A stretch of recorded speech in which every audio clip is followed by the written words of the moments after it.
అందరికీ నమస్కారం. లేని లిక్కర్ స్కామ్ జరిగినట్టు 3200 కోట్ల రూపాయలు దుర్వినియోగం అయినట్టు తెలుగుదేశం కూటమి ప్రభుత్వం అందరినీ కావాలనే కట్టుకథలతో కల్పితాలతో ఒక స్కామ్ని సృష్టించి అందులో పగా ప్రతీకారాలు తీర్చుకోవడానికి వైఎస్ జగన్మోహన్ రెడ్డి గారిని వైఎస్ఆర్సీపీ పార్టీ మీద బురద జల్లడానికి ఈ స్కామ్ని సృష్టించారని రాష్ట్ర ప్రజలకు ఇప్పటికే చాలా స్పష్టంగా అర్థమైంది. అసలు ఏ ప్రాతిపదికన 3200 కోట్ల రూపాయల స్కామ్ జరిగిందని చెప్తా ఉన్నారు. ప్రభుత్వ ఖజానా నుండి ప్రజాధనం ఎక్కడైనా దుర్వినియోగం అయిందా? నిబంధనలకు విరుద్ధంగా ఎవరికైనా డబ్బు దోచిపెట్టారా? లేకపోతే లంచాలు ఆశించి ప్రైవేటు వ్యక్తులకి ప్రభుత్వ వనరులు కానీ లేకపోతే కాంట్రాక్టులు కానీ ఏమన్నా కట్టబెట్టారా? ప్రభుత్వ ఆదాయానికి గండి కొట్టారా?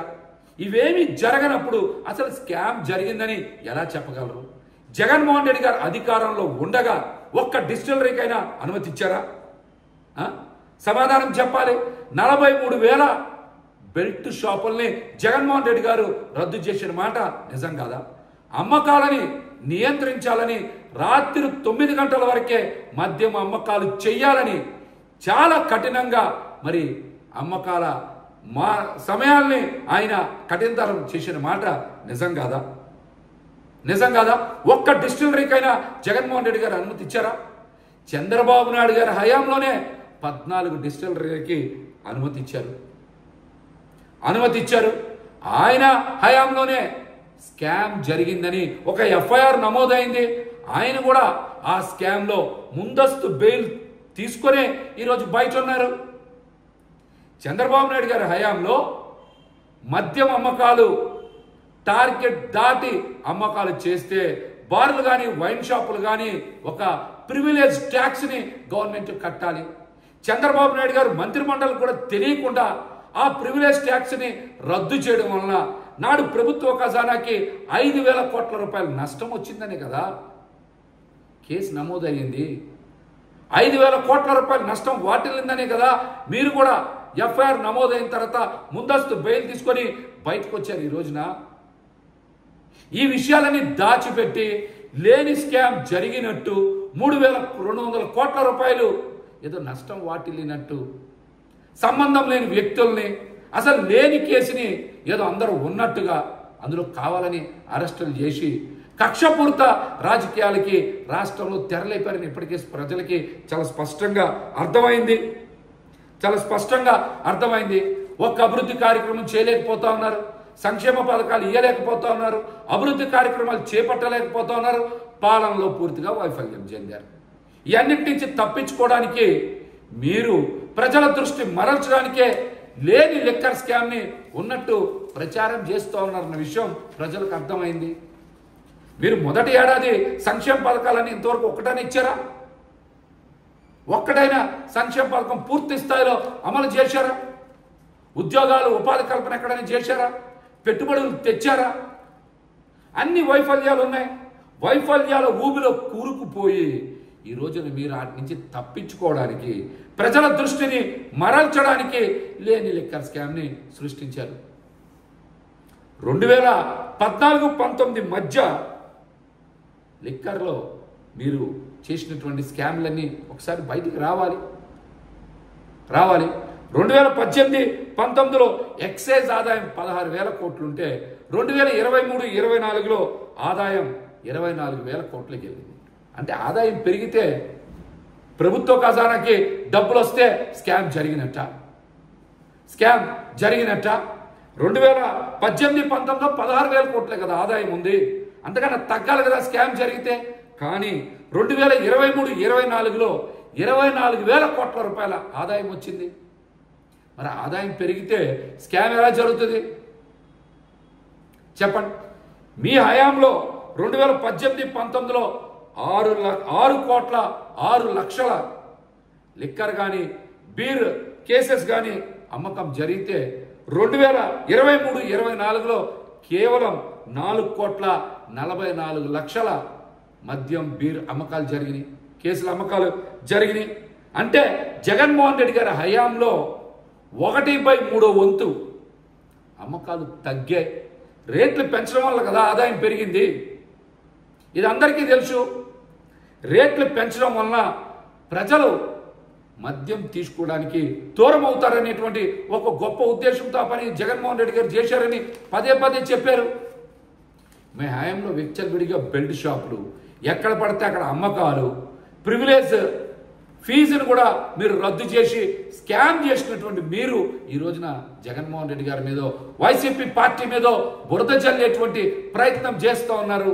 లేని స్కామ్ని సృష్టించారని ఇప్పటికే రాష్ట్ర ప్రజలందరికీ కూడా అర్థమైంది. కూటమి ప్రభుత్వం అధికారంలోకి వచ్చాక చంద్రబాబు నాయుడు గారి నోట్లోంచి ఒక మాట వచ్చింది, లిక్కర్ స్కామ్ జరిగింది, ఇందులో చాలా మంది వ్యక్తులు ఉన్నారని ఆయన మాట్లాడారు. ఆ మాటను నిజం చేయడానికి ఒక టీం ఏర్పాటు చేసి కావాలని లేని స్కామ్ని ఉన్నట్లుగా చిత్రీకరించడానికి ప్రయత్నం చేస్తూ ఉన్నారు. చంద్రబాబు నాయుడు గారు ఈ రోజున ప్రజల్ని బాగా తాగించమని ఎక్సైజ్ శాఖతో రివ్యూ చేసిన మాట నిజం కాదా? ఆదాయాన్ని ఎలాగైనా సరే ఏడాది 38,000 కోట్లకి తీసుకెళ్లాలని చెప్పిన మాట నిజం కాదా? ఎక్సైజ్ శాఖ మీద ఆదాయం 14.8% నుంచి 17.5% ఎలాగన్నా పెంచాలని టార్గెట్లు పెట్టిన మాట నిజం కాదా? మద్యాన్నే ప్రధాన ఆదాయ వనరుగా చేసుకొని కూటమి ప్రభుత్వం కానీ చంద్రబాబు నాయుడు గారు కానీ పాలన సాగించట్లేదా? ప్రజలను బాగా తాగించండి, రోడ్ల మీద పడేలా చేయండి, ప్రభుత్వ ఖజానా నింపండి అని ఎక్సైజ్ అధికారుల రివ్యూ మీటింగ్లో చంద్రబాబు నాయుడు గారు మీరు చెప్పారా చెప్పలేదా? చెప్పండి. మీరు అధికారంలోకి రావంగానే మళ్ళీ రాష్ట్రం మొత్తం ఇష్టానుసారంగా బెల్ట్ షాపులు తెరుచుకోలేదా? వేల పాల లేకుండా ఇష్టానుసారం అమ్మకాలు చేయట్లేదా?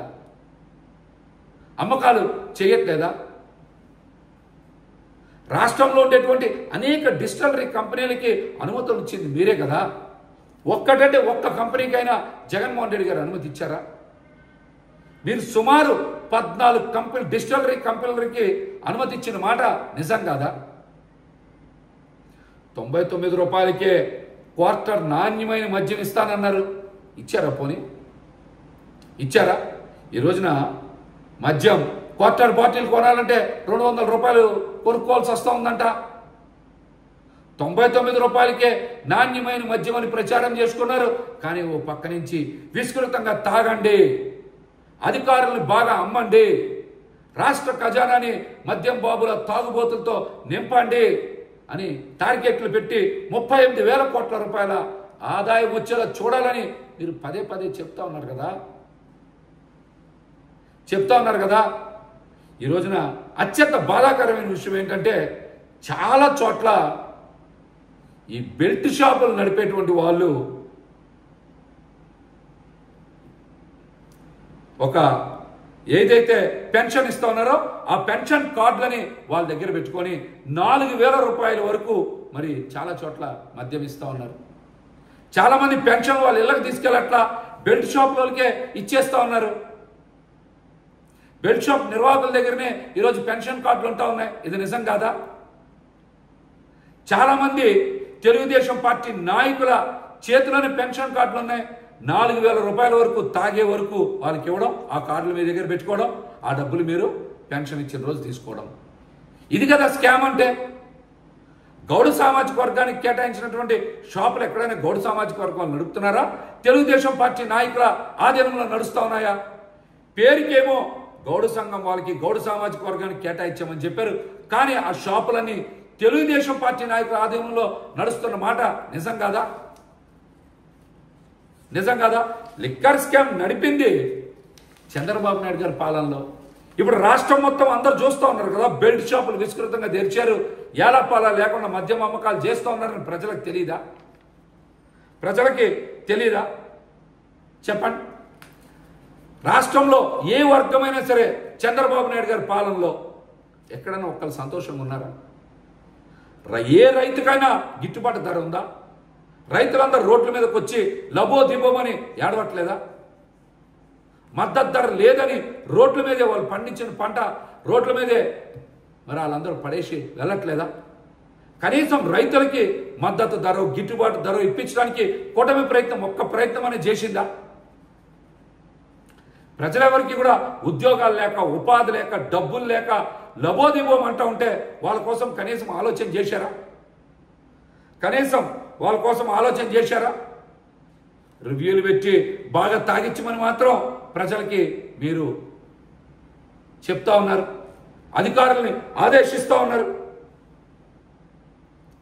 మీరు ప్రజా వ్యతిరేకత నుంచి బయటపడే మార్గం లేక ఆ వైఫల్యాలు ఊబిలో కూరుకుపోయి ఏదో రకంగా జగన్మోహన్ రెడ్డి గారికి వస్తున్న ఆధారాన్ని చూసి తగ్గించాలనే ఇటువంటి కుట్రలు చేస్తున్నారు. ఇవన్నీ కూడా నిలబడవు. ప్రజాక్షేత్రంలో మళ్ళీ చెప్తా ఉన్నాం, ఇవన్నీ తిప్పి కొడతామని కూడా హెచ్చరిస్తా ఉన్నాం.